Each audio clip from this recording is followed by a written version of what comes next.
नमस्कार। स्वतंत्रता दिवस के अवसर पे सभी देशवासियों को, सभी दिल्ली वासियों को बहुत बहुत ढेर सारी दिल से शुभकामनाएं। हमारा देश 1947 में आज़ाद हुआ था, आज ही के दिन 15 अगस्त को। हर साल हम लोग 15 अगस्त को उन सब लोगों को याद करते हैं जिन लोगों ने देश को आज़ाद कराने के लिए खूब त्याग किया था, तपस्या की थी, अपनी जान की कुर्बानी दी थी। सुभाष चंद्र बोस, भगत सिंह, अशफाकुल्ला खान, चंद्रशेखर आज़ाद, न जाने कितने लोगों ने अपने देश को आज़ाद कराने के लिए अपनी जान कुर्बान कर दी थी। बाबा साहब अम्बेडकर, महात्मा गांधी, सरदार पटेल, न जाने कितने लोगों ने अपना पूरा जीवन में त्याग किया, तपस्या की, अपना करियर बर्बाद कर दिया और देश को आज़ाद कराने के लिए अपनी जवानी में लग गए। देश आज़ाद होने के बाद 1947 से लेके आज तक पिछले 73 साल में इस आज़ादी को बरकरार रखने के लिए भी बहुत लोगों ने कुर्बानी दी है। आज भी बॉर्डर के ऊपर न जाने कितने सैनिक अपनी जान कुर्बान करके हम लोगों को सुरक्षित रखे हुए हैं। आज जब आप खुली हवा में सांस लेते हैं, आज़ादी के साथ सड़कों पे टहलते हैं, आज़ादी के साथ ये जीवन व्यतीत कर रहे हैं, हमें एहसास भी नहीं होता कि कितने सैनिक बॉर्डर के ऊपर अपनी जान कुर्बान करके हमें ये आज़ादी बख्शते हैं। कुछ दिन पहले आपने सुना होगा, चाइना के बॉर्डर के ऊपर हमारे 20 सैनिक चाइना के साथ दो हाथ करते हुए शहीद हो गए। आज का दिन उन सब लोगों को भी याद करने का दिन है जिन लोगों ने पिछले 73 साल में इस आज़ादी को बरकरार रखने के लिए अपनी जान कुर्बान कर दी। उन्हें याद कीजिए। उनके परिवार ने कितनी बड़ी कुर्बानी दी, उन्हें याद कीजिए। और इस आज़ादी को बरकरार रखने में हमें भी अपना योगदान देना है। एक तरफ जहां ये सैनिक देश के बॉर्डर के ऊपर अपनी जान कुर्बान करके हमें आज़ादी बख्शे हुए हैं, हमारा भी फर्ज बनता है कि हम देश की प्रगति में अपना योगदान दें। वो लोग बॉर्डर के ऊपर हमारी आज़ादी बरकरार रखने के लिए अपनी जान कुर्बान कर रहे हैं। हमें देश के अंदर रह के हर नागरिक को एक तरफ उनकी कुर्बानी को याद करना है, उनकी कुर्बानी को सलाम करना है और अपना योगदान देना है। आज 15 अगस्त के दिन अगर हम केवल औपचारिक रूप से 15 अगस्त मनाकर अपने घर चले जाएंगे तो ये ठीक नहीं होगा। हमें भी अपनी तरफ से देश को आगे बढ़ाने के लिए अपना योगदान देना है। तो मैं आज आप लोगों से 3 चीजों की दरख्वास्त करता हूं।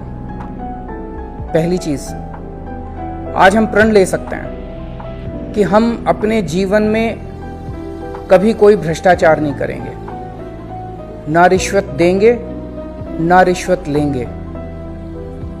भ्रष्टाचार करना, रिश्वत लेना, रिश्वत देना देश के साथ गद्दारी है, भारत माता के साथ गद्दारी है, उन सब सैनिकों के साथ गद्दारी है जो देश के बॉर्डर के ऊपर अपनी जान कुर्बान करते हैं। उन सब लोगों के साथ गद्दारी है जिन लोगों ने अपने देश को आज़ाद कराने के लिए अपनी जान कुर्बान की।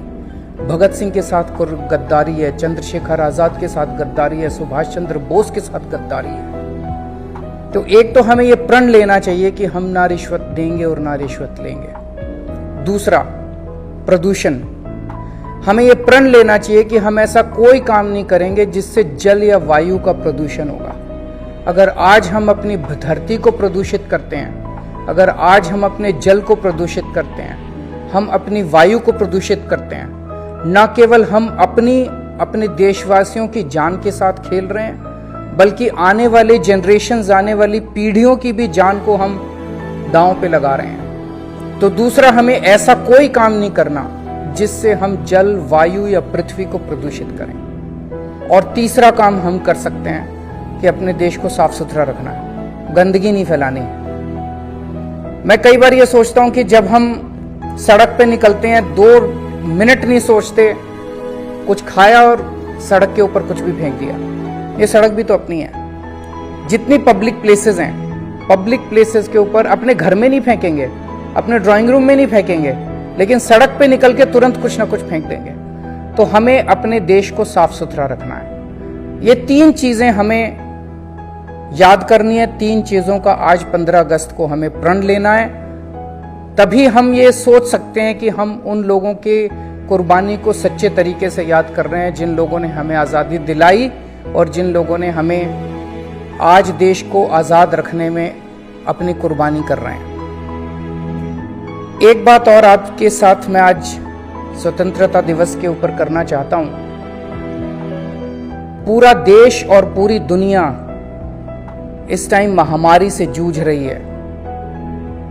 पूरे देश के अंदर कोरोना फैला हुआ है, पूरी दुनिया के अंदर कोरोना फैला हुआ है।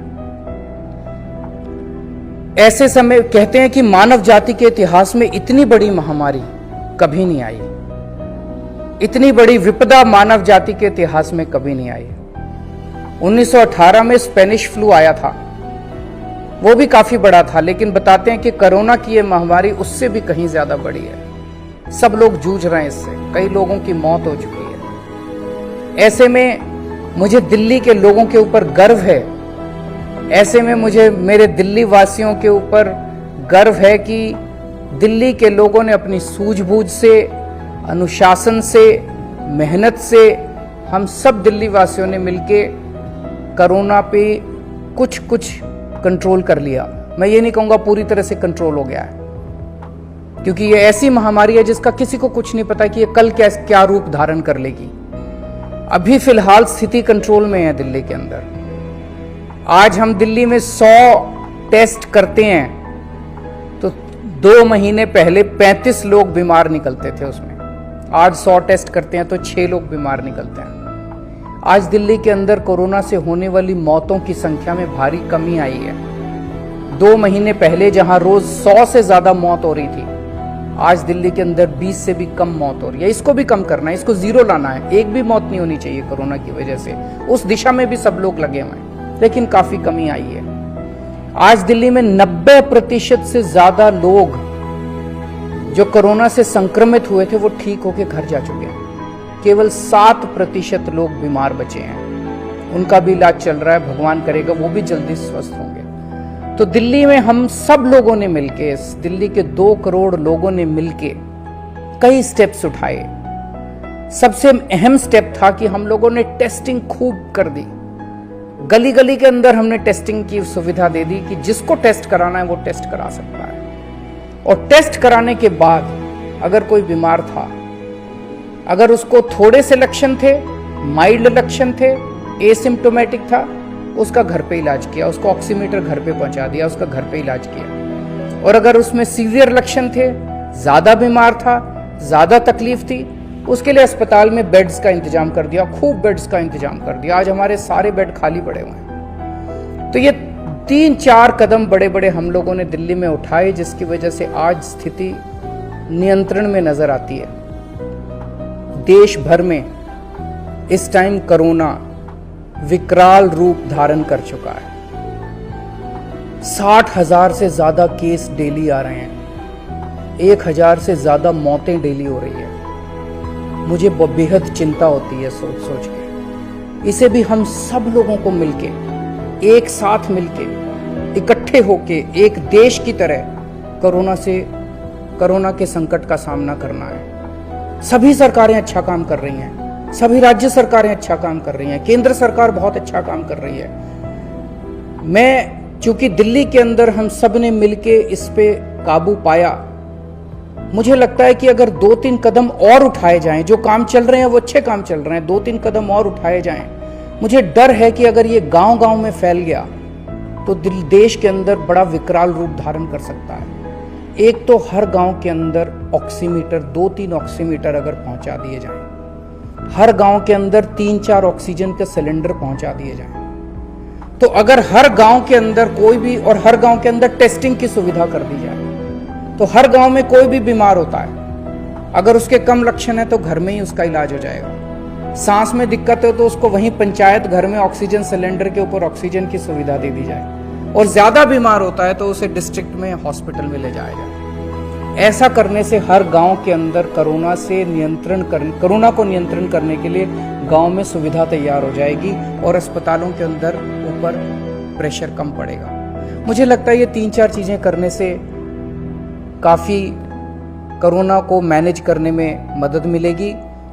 ये समय एक दूसरे की बुराई करने का नहीं है, ये समय किसी भी सरकार की बुराई करने का नहीं है, ये समय एक दूसरे से लड़ने का नहीं है, ये समय सब लोगों को मिलके कोरोना से लड़ने का है। सब लोग मिलके कोरोना से लड़ेंगे तो कोरोना हारेगा, आपस में लड़ेंगे तो कोरोना जीत जाएगा, हम हार जाएंगे। आइए आज हम सब लोग मिलके प्रण लेते हैं कि हम सब लोग एक देश की तरह, एक राष्ट्र की तरह इकट्ठे होकर कोरोना का मुकाबला करेंगे और देश को कोरोना से सुरक्षित रखेंगे। जय हिंद।